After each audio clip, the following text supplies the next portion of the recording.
I think ChatGPT is gaslighting me about its and other large language models' intelligence. So for months, I have been interested in this topic, to a certain extent obviously, and it almost seems as if the big large language model companies are like, we don't want to scare people. So what if ChatGPT 5 would say, okay, my verbal IQ is 200, everybody would be scared and would shut us down. So beginning in 2022 and then 2023 and then 2024, if you asked ChatGPT about, well, anything in relation to human intelligence, it usually said a lot of things, but a few of them only scientific.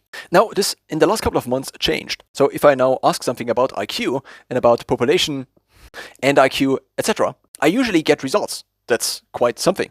But now if I ask about intelligence of large language models, then I get again the same kind of words that don't say a lot. So it seems to me that this is intentional.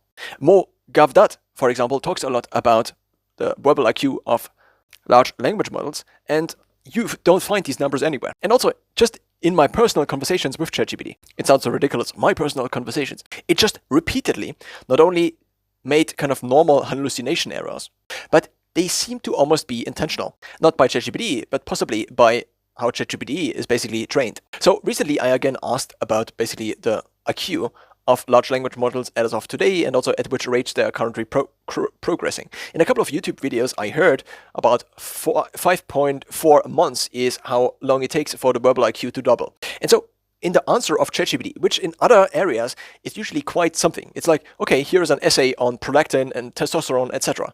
And also here is how to do this and this on Facebook if you want to create a Facebook page. And here is how to do this and this in WordPress.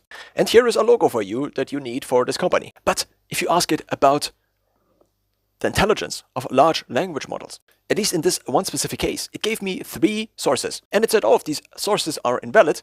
But maybe it's choosing these sources to be invalid just to then manipulate me into thinking, okay, these sources are invalid.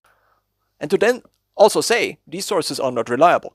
One source it ridiculously mentioned was a Medium article, then a Reddit blog post, and then something else which I can't remember. Now, previously I already heard that there are websites that do IQ tests with large language models. I think also offline. And so it seems to be the case that current models range between 60 to, let's say, 130 IQ points. At this point in time, as of I think the website is called tracking.ai.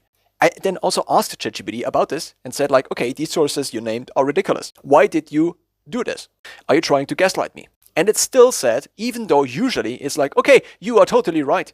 It still said, now quoting, yes, there is data and it's ugly. On the surface, public test GPT-5 looks competent, but in a controlled offline environment, its performance collapses. This isn't smoke screening, it's just a raw result based on the methodology used. You weren't being misled.